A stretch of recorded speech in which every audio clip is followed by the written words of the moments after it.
Welcome to the Getting Started with Data Integration webinar. This is a second take recording of the webinar.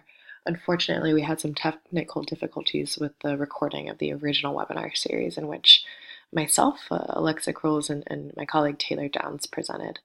But here is a take two of the webinar. It's just myself and this recording. So my name is Alexa, and I oversee partnerships and user engagement with OpenFn. I've been with the team since the end of last year, but have been working with the OpenFn platform for a couple years now, and really excited to be on the line today to talk about data integration. So in this webinar, we're going to go through data integration generally. What do we mean by data integration? These words get thrown out a lot among organizations like ours.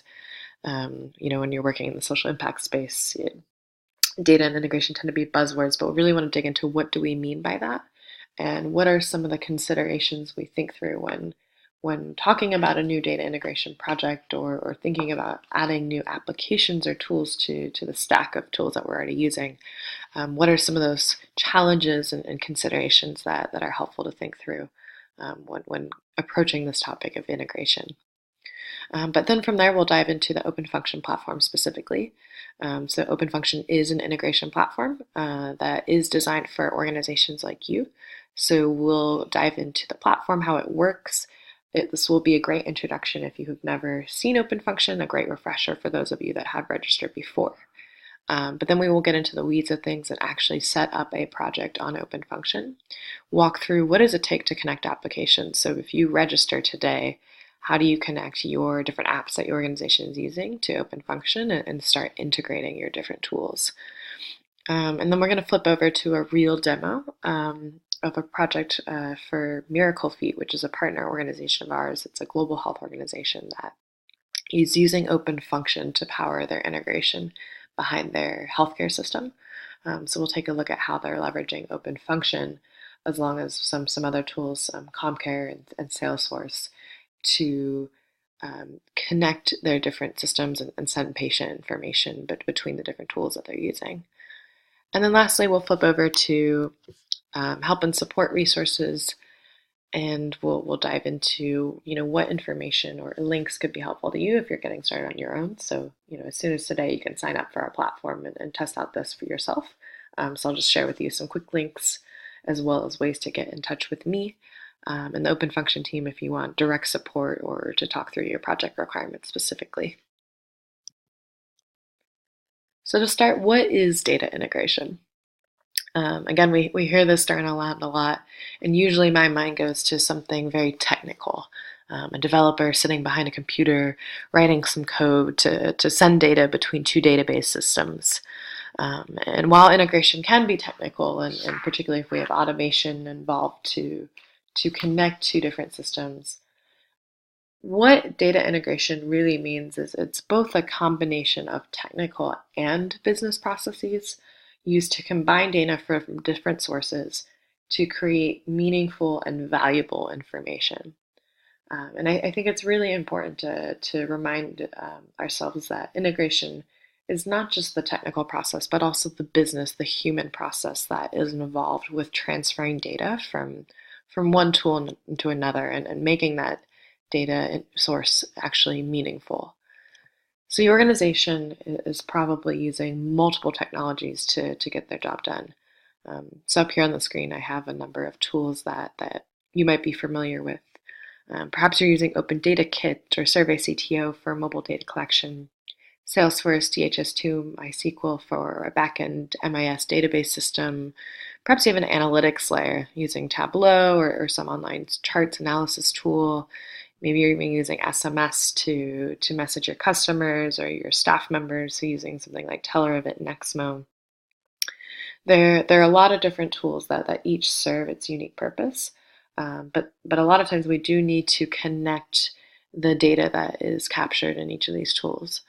So if we're administering surveys on Open Data Kit, it's helpful to then aggregate that survey data, maybe put it into a database like Salesforce where we can report on it or share it with other members.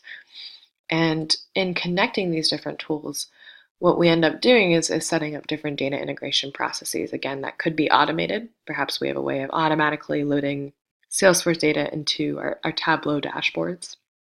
Or it could be a more manual approach. Maybe someone is actually reviewing surveys and manually entering that information into a database system, or a combination of both approaches. But whenever we're thinking about introducing a new tool to our set of tools that our organization is using, or thinking about how can we better streamline this data integration process and how we share information between tools, it's really important to sit down with a pen and paper and just map out the data process. So this is something that I always ask organizations that engage with us and are asking about introducing a new tool or talking about automating aspects of their integration. The first question we ask is, what is your current data process? And mapping that out, what that looks like is quite simple. It's just taking a look at what tools you're already using. So for example, maybe I'm using CommCare for mobile data collection and case management. So I have a team of community health workers that are in the field capturing patient data on their mobile devices. And then let's say separately, I have a DHIS2 database that for national reporting, I need to take my CommCare information and I have to report on key health indicators in DHIS2.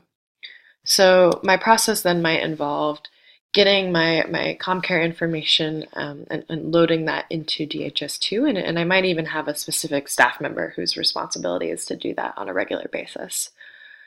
And so if I really sit down and map this out start to finish, what this might look like is at the end of every month, my staff member needs to log into CommCare to generate this indicator report. And what they might do then is export that CommCare data to a CSV file and then open it up on Excel on their computer. Then to get it into the right format to be loaded into DHIS2, what they might be doing is then reformatting the data, maybe changing the date format of the CommCare dates, maybe only pulling out relevant information. So we don't want to load all of our CommCare patient data into DHIS2. We just want to pull out key indicator data points. So they might be doing that transformation or manipulation in Excel and cleaning that data set, getting it ready to then upload into DHIS2. So this is a process that maybe my staff member oversees on a monthly basis, and they have kind of a series of steps that they have to follow to make sure that they can accurately and timely pull that information from CommCare, get into the right format, and then load it into DHIS2. And so what we have here is a data integration process. So if you're, again, thinking about streamlining your integration, introducing a new tool, it's really important to map out what this process currently or the ideal process should look like by asking yourself these 6 questions. So which tools are you hoping to integrate? What is the data flow? So what data are you hoping to send between tools and in which direction? So my example, I'm hoping to send key indicator data from CommCare to DHIS2. And then in the data flow part, thinking about, what other tools or humans might be involved to help facilitate that flow. So am I using Excel? Is a staff member in charge of downloading and uploading? Maybe I'm using some sort of automation tool to connect 2 different systems. So really thinking about how does that data flow from one tool to the other. Then thinking about transformation. So again, this is any reformatting or data cleaning or modification that needs to be done to make sure that the data can be transferred from one system to another. So again, in my example, when I'm taking data out of CommCare, I might need to reformat it so that way I can upload it successfully to DHIS2. Then timing. So what initiates this data flow? What kicks it off? Is it this monthly report deadline? And so therefore I'm doing this on a monthly basis, or is it in real time? So every time I receive a form submission from CommCare, I want to make sure that CommCare data is sent automatically to DHIS2. So thinking about what is the timing of this data flow and the frequency. Is this happening, again, in real time? Is this happening monthly, weekly, daily, hourly? So it's an important consideration in thinking about designing, this process and how data will be flowing from one tool to another. And lastly, volume. So this gets at the question of what is the scale of this integration? Is this one data set that we're transferring? Is this a large volume of data sets? Is it just kind of a one-off survey transfer? So these are important questions to consider and outline when thinking about a data integration process. But once you're able to map that out on a piece of paper, then it's really easy to analyze and identify areas where you can then maybe streamline this process or even introduce some tools to automate this integration. And that's exactly what OpenFn offers. We've developed a tool for organizations like you to automate routine tasks. So some of this work that we said this data entry staff member is in charge of exporting data, manipulating it in Excel, uploading it to another system. With OpenFn, we've designed an integration platform that aims to do those tasks for you, to save time and money. And so in that way, we're able to help organizations connect all of their tools that they're working with, and automate that flow of information between the tools, with the goal that you can then instead focus your time on what those tools actually mean. What is that report that I'm loading to DHIS2 actually mean about my programs and the impact that I'm having? And if you've ever worked on an integration project before, you know how challenging it can be, and all the different technical aspects you have to consider to build that data bridge between two different tools. And we in OpenFn know that all too well. We got our start working at a company called Vera Solutions, which is a tech consulting firm that has worked with over 200 social impact organizations. And in many of these projects that we were working in, we came across these challenges around data integration repeatedly. How do you build a data integration between two tools that is secure, scalable, that can transfer data from one tool to another in real time? And so we received a research and development grant to inspect this problem and to come up with a solution. And that's how we developed OpenFn. Again, is a platform to take care of this plumbing and behind the scenes technical aspects of the integration, so that way you can really just focus on the data. So what you're doing at OpenFn is really just the red part, the mapping. So if I'm capturing survey data in Open Data Kit, and I want to load that survey information into a Salesforce database, for example, how do I take this information that's captured in Open Data Kit and where does that go in my Salesforce database? Am I creating beneficiary records? Am I creating serving records? Like, how do I want to structure that data? And that's what you're focusing on with the OpenFn platform, is just thinking about the data and how it translates between systems, whereas we take care of the rest and all these other pieces and building that secure real-time data bridge. So let's actually take a look at what this looks like in the OpenFn platform. So now I've flipped over to OpenFn.org and I'm logged into my OpenFn project. So if you've registered for OpenFn before, when you first log in, what you'll see is your project dashboard, and you'll see the project that you created. So Alexa's project, Haler's project.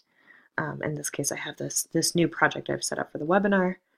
And if you click into the project, which again is your integration that you've maybe shared across with different users on your team, the first thing I see are jobs.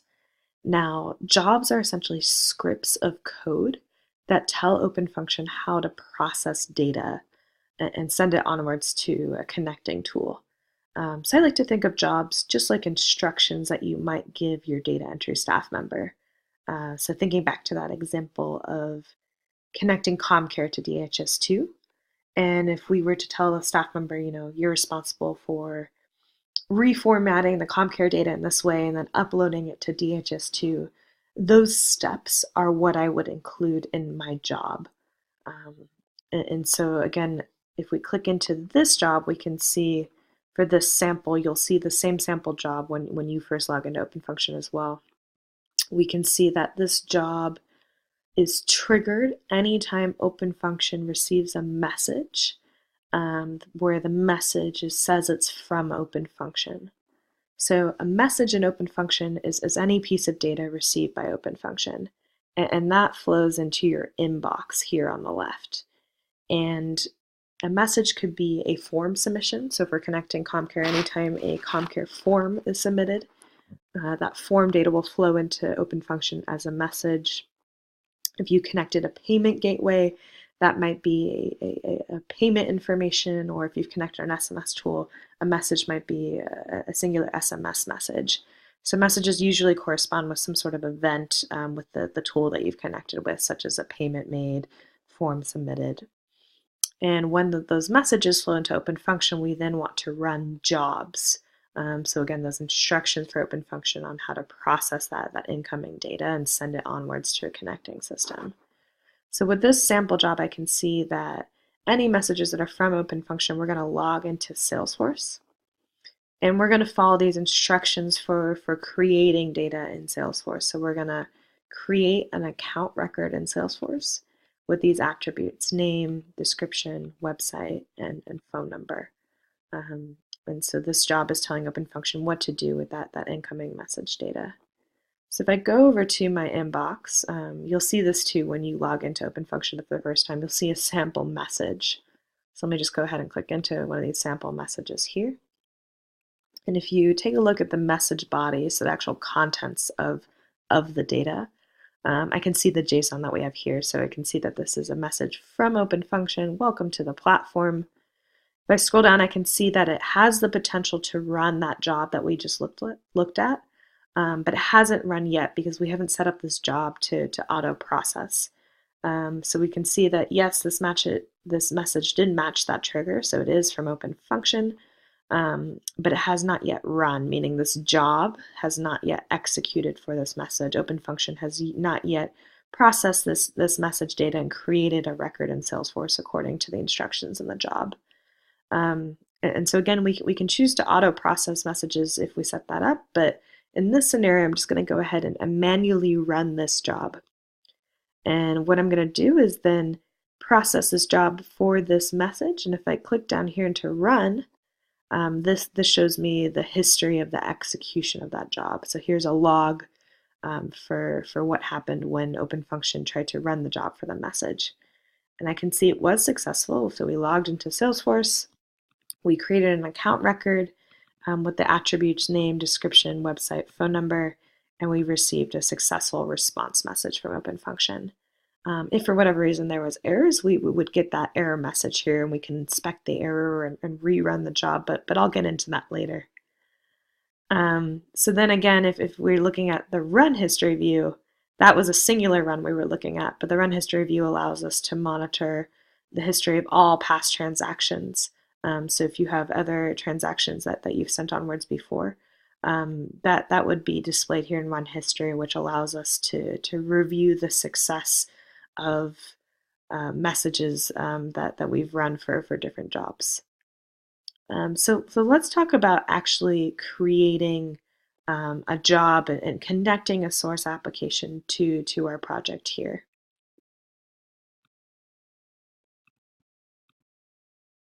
So when you first sign up for OpenFn, you'll see that sample job and that sample message that I walked you through.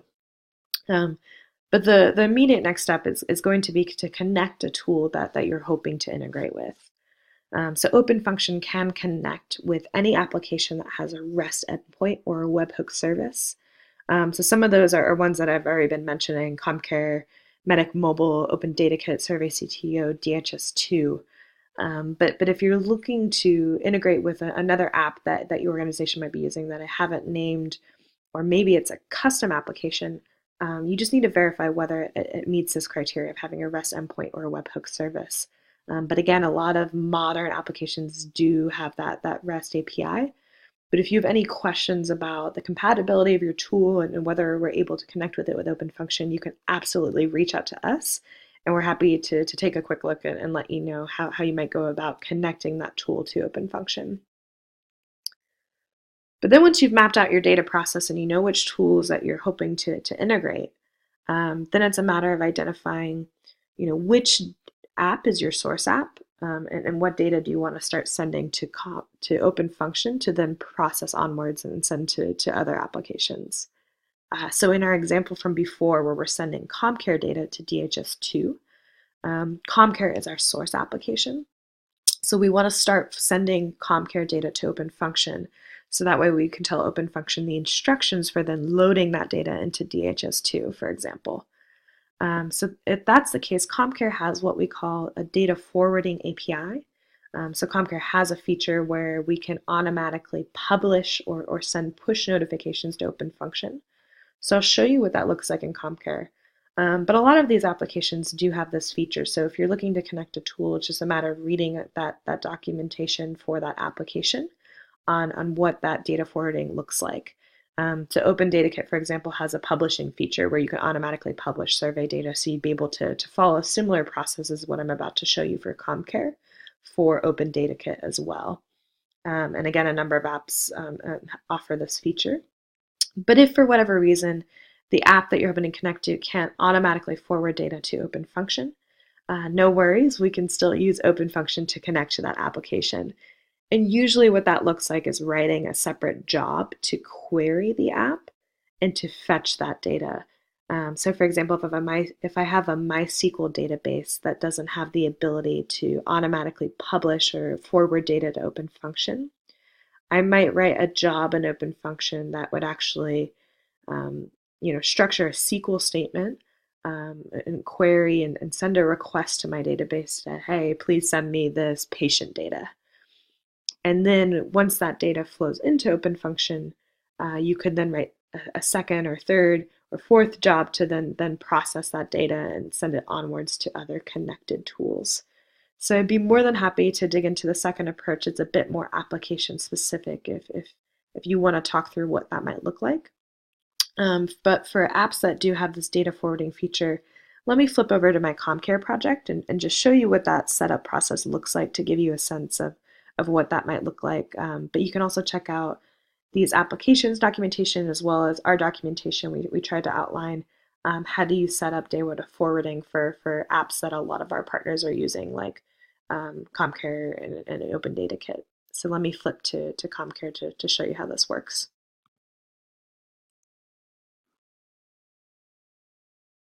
So now I'm logged into my CommCare project here. I can see my different applications.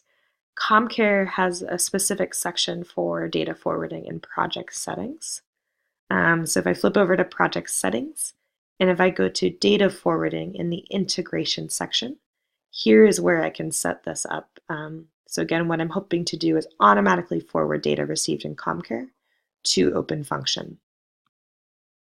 So here I can see I have the option to forward forms, to forward case data. So there's a lot of different options here for CommCare, but for this demo, I'm just going to go ahead and forward all of my CommCare forms to my OpenFunction inbox. So I'll add a forwarding location.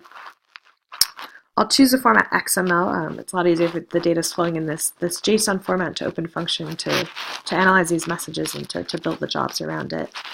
And the URL to forward to, here's where I'm going to paste my OpenFunction inbox URL. So if I go back to my OpenFunction project, and if I go to my inbox, I can copy this URL, which is essentially a unique address to my OpenFunction project.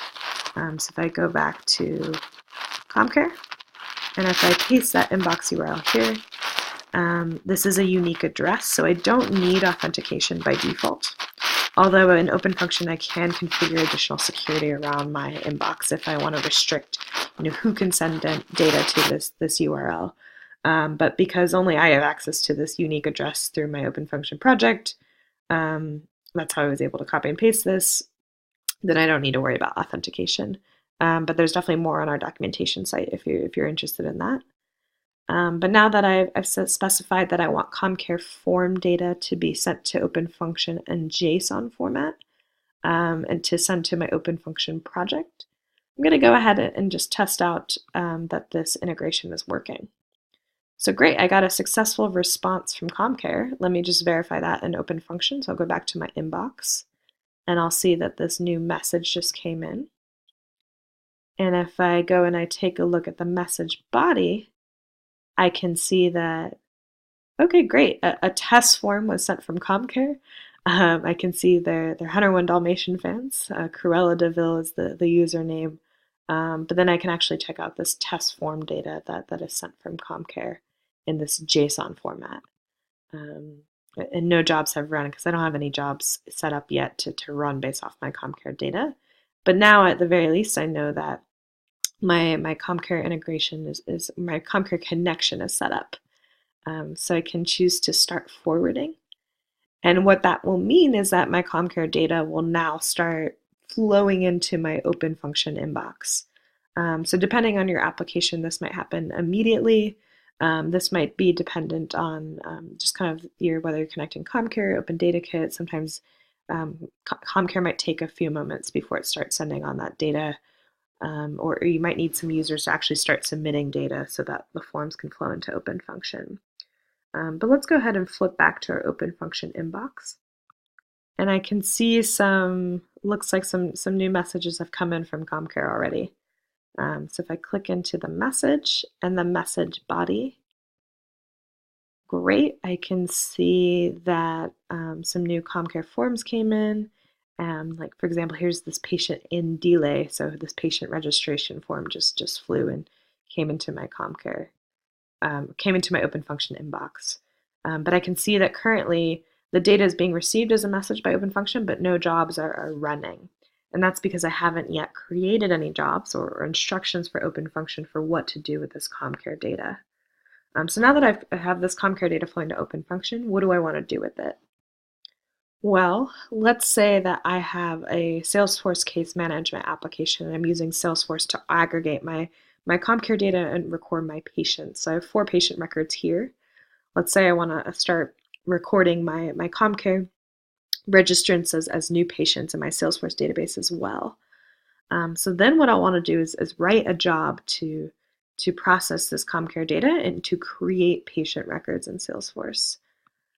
So let me go back to jobs in my project and let me go ahead and write a new job. So I like to make job names descriptive. So what am I trying to do? Again, these are the instructions similar to what you would give your data entry staff member. So if I was having a human do this, I would tell them to, hey, I want you to add new patient in Salesforce. Then you're going to define when does this job happen. So when should OpenFn add a new patient to Salesforce? So we're going to create a new trigger to define when this happens. So I can time this. I could do this, on a monthly, weekly basis. But maybe I want this trigger to fire based off of something in the message. So I like to think of message filter triggers kind of like my Gmail inbox labels. So for example, every time I receive an email from Taylor, if the email contains Taylor's email address, then what I want to do is label this email as urgent and move it to my priority inbox. So similarly, we want to set up a message filter to catch CommCare messages. So to think about what an appropriate filter might be, let me actually go back to my inbox and look at that message data that I received from CommCare. So if I click into the message here, look at the message body. Again, you want to use something that is pretty defining. Maybe it's like the app version, the form name, whether the message comes from a certain clinic. Let's see. In this case, maybe it's anytime I receive a mobile submission from CommCare, let's go ahead and create patient records in Salesforce.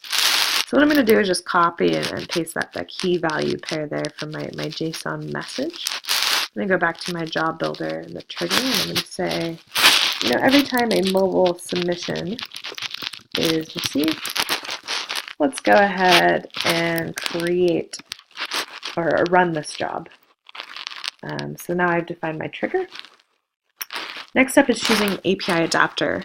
So to get a bit more technical, API adapters are essentially wrappers that we've developed in OpenFn to connect with popular destination applications or popular tools that you want to connect with. Basically what it means is for tools that are popular among our user base, such as OpenMRS, Salesforce, Magpie, we've developed what we call language packs or adapters, which allow the users that are building jobs to write these jobs more quickly, because we offer a number of helper functions or kind of open function language in writing these jobs, which are usually just standard JavaScript. So to make use of some of these helper functions to make the job writing go more quickly, I'm going to choose Salesforce as my API adapter. But really what behind the scenes for the more technical folk is what's happening is OpenFunction will send an HTTP request to whatever application I'm connecting with. But again, the adapter allows us to make use of some helpful functions, which I'll show you in a moment. So I'm connecting with Salesforce. And because I know Salesforce requires a credential, so a username and password to log in, I'm going to choose that credential here. So I want to access my Salesforce patient database. The tool you're connecting with may not require authentication, but if it does, what you can do is just create a credential record over here on the left, and then just link that to your job here. So then if I go ahead and hit save, I'll see that I've successfully now created this add new patient in Salesforce job. And if I click into it again, it is fired every time a mobile submission is received from CommCare, and it will log into my Salesforce patient database. And now I need to tell OpenFunction what to do once it's logged into Salesforce. So for that, I'm going to actually write out my job steps. So I'm going to go to the edit mode. I'm going to go ahead and open it up in full screen here. So I can just use JavaScript here to write my job. So again, these are the steps for how do you enter this data into Salesforce. But some helpful tools here on the right-hand side. If I click on the settings menu, again, I'll see I can switch my triggers, I can switch the adapters. So if instead I want to connect with another tool, such as OpenMRS, I can flip to that. But I know I'm connecting with Salesforce, and I want to utilize Salesforce helper function, so I'll click on Salesforce. But then if I go to functions, here are the helper functions I'm talking about. So what I'm trying to do is every time I receive a form from CommCare, I want to create a patient in Salesforce. So let me take a look at this create function. So I'm just going to copy and paste this here into my job editor. And what this is telling me to do is how to start writing my job, how to start write these instructions for OpenFunction on what to do with my data. So if I go back to Salesforce, what am I doing? I'm creating a patient record. And I want to specify patient name, whether or not they're feeling sick, and the type of patient. So if I go back to my job editor, let me say I'm going to be creating a patient record. And this is just kind of the Salesforce name. And what are the attributes I'm defining for the patient? So again, the name, whether or not they're feeling sick, type. So I'm going to go ahead and start to write that out here. So name, and then I know in Salesforce the field name is feeling sick. That's how it's written out in Salesforce in the back end. So now, how do I map my CommCare data to these Salesforce fields? Well, it'd be really helpful if I can actually view a CommCare message as I write the job. So if I click on settings again, and if you choose show matches here, what this job builder will do is actually pull up a message that matches your trigger. So here it is pulling up a message that matches my trigger. So this is a mobile submission. And now what I can do is take a look at the form data and choose which CommCare properties map to these Salesforce fields. So for Salesforce patient name, I want to populate this with the data value of the CommCare patient name, wherever that's captured in my CommCare form. So here I can say I do have a property name called patient name, and it sits under this form section. So I'm just going to write the path to the JSON, this key here. So I'm going to say data value is form.patient name. So it's form patient name. And then feeling sick. So I want to take the data value of the CommCare property. Looks like it's also called feeling sick. And again, sitting under this form section. So I'm going to map this to where it's form feeling sick. And in this way, it's just really simple, straightforward mapping, taking values from my source application and mapping it to my destination application. But there might be scenarios where you want to get a bit more creative with this data mapping and actually add in transformation. So OpenFunction is a developer tool. Again, this is JavaScript. You can use our helper functions to make it super straightforward and simple.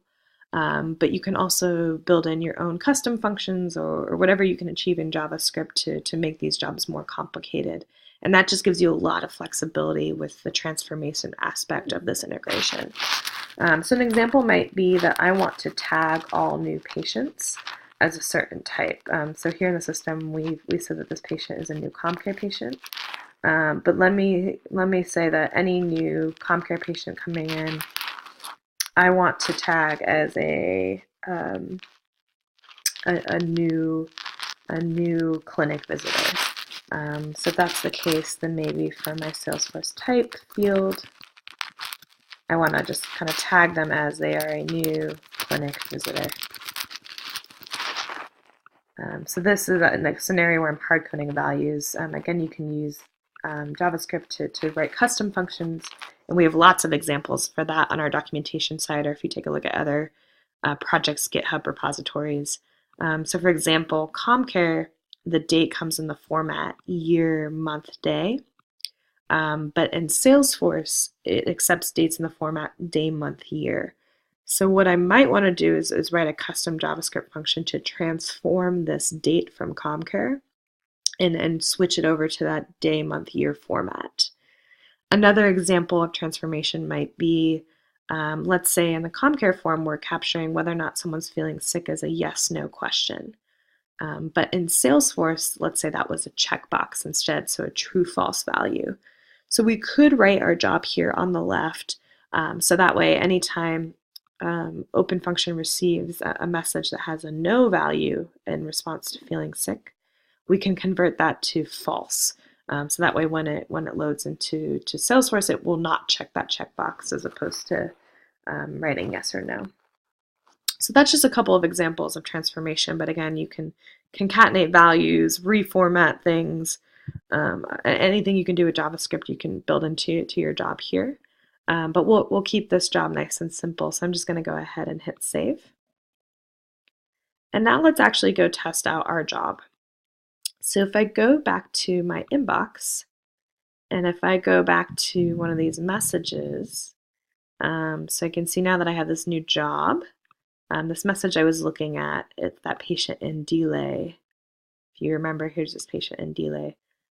This message now has the potential to run with this add new patient Salesforce job, but it hasn't yet run because I have not set this job up to auto process, although I can.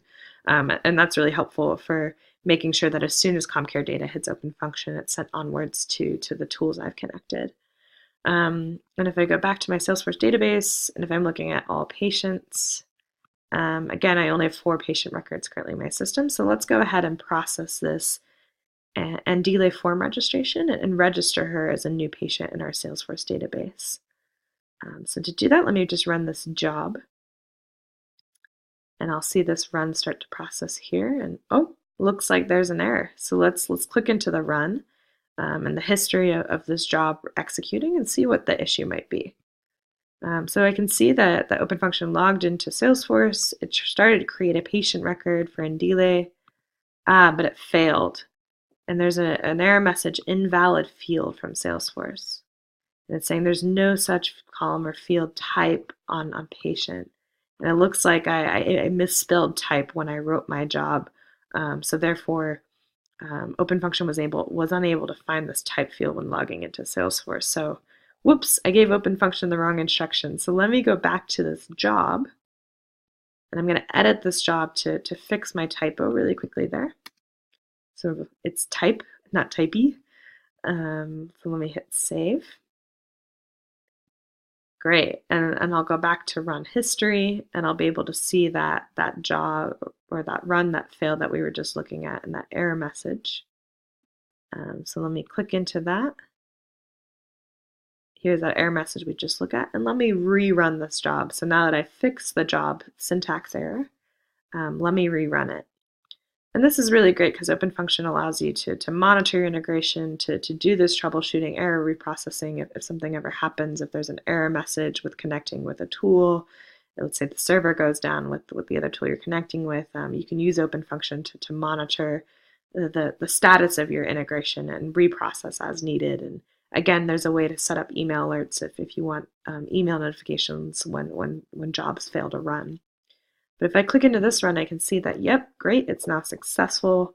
We logged into Salesforce, we created a patient record for Ndile, and we got a success message back from Salesforce. So now if I go back to Salesforce, if I refresh my page here, see if we have 5 patients now.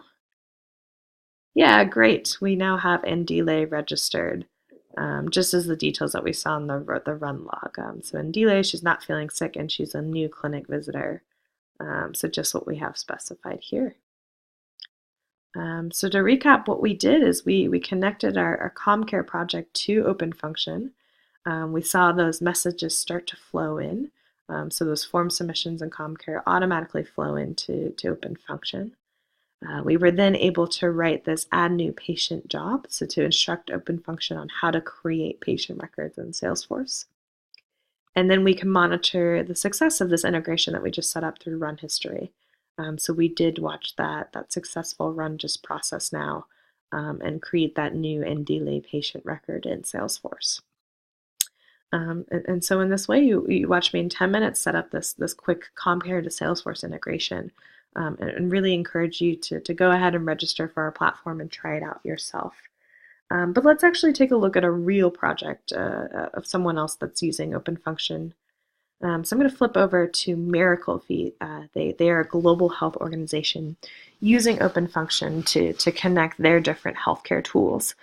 And here you can see their jobs. They're taking data that is captured in the field by community health workers using CommCare. And they're also sending this information to their Salesforce database. So if we look at their jobs, we can see that they're creating new patients, logging clinic visits. If a health worker updates patient information or clinic information in CommCare, that's also re-forwarded to Salesforce, so that way Salesforce stays in sync with their CommCare database. They're also capturing clinics in CommCare and in Salesforce, so we can see how they've written those jobs to pass that information between the systems.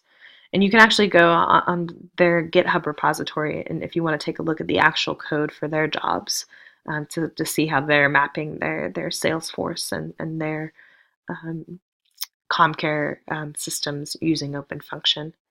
And if we go to Inbox, we can actually see this live data flowing in. So just 4 minutes ago, we can see some of these messages that came in. So these are real forms and cases captured on CommCare that are being forwarded to Salesforce via OpenFn.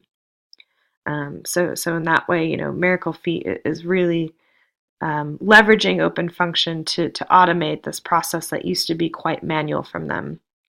A staff member, manually exporting stuff from multiple different CommCare apps, and now they're able to really scale and roll out CommCare to 20 different countries that they're operating in, and have that information seamlessly flow and be aggregated into one Salesforce database.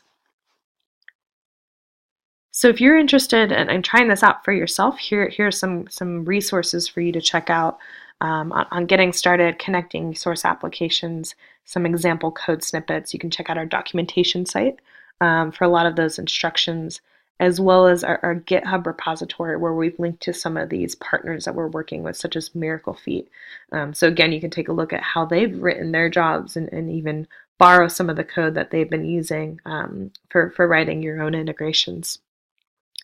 And then our apps page is available on our website if you want to take a look at the applications that a lot of our partner organizations are using or we've connected with in the past. But that's, again, by no means a complete or exhaustive list. Again, we can connect with anything with a REST endpoint or a webhook service. We do have a user forum if you want to post questions or see what other users are asking or interact with other people using OpenFn.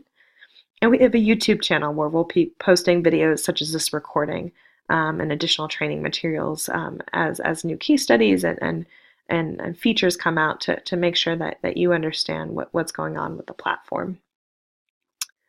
But we really encourage you to leverage our free plan. If you go to OpenFn.org, you can sign up today for free. As I mentioned, it is a free plan, so you're able to go ahead and set up a job and even pilot an integration, or for some of our partners, even set up a small scale integration using the free tier. And if you want to talk through your project all, we're more than happy to set up a one-on-one consultation. We offer free setup consulting for nonprofit and government projects, but always happy to have a quick chat about tools that you're hoping to integrate, and thinking through what that integration process might look like. If we go back to our OpenFn project here, just some other features to highlight. It runs and messages. There's enhanced searching. There's filtering you can do. You can download and export runs and messages as CSV files. If I go to version control, here's where you can see how you can connect your GitHub account. So if you decide to also put your repository on GitHub, which is great for version control or collaboration on writing jobs, you can do that, and we can share more information around that. We also have this user access setting, so you can invite other team members from your organization to collaborate on your project, or set up some additional security around your inbox. And we have project settings as well, so you can keep track of your plan, so how you're doing against your current plan. So how many jobs are you using, how many runs are you using per month, and just kind of monitor your usage and see if you need to bump up or modify your plan at all. And then on the left-hand side, we do also have a number of links to that documentation or website, some of those resources that I talked about, as well as this chat icon here. So you can chat us directly for any quick questions or to book that one-on-one consultation. So please don't hesitate to reach out with those questions, and we'd be really keen to hear from you. But again, I think what it really comes down to is taking that time to map out that data process on paper first before even getting to the technology. And once you understand your current data integration process and want to think about how can you automate some of those tasks that you find that your team is doing again and again, that is where OpenFn can definitely help. So go ahead and give it a try for free, or reach out to us and we can help you set that up. And we hope that this can become a tool for you to connect the apps that you're already using and just really save you some time in automating those information flows. So thank you for watching, and we hope to hear from you.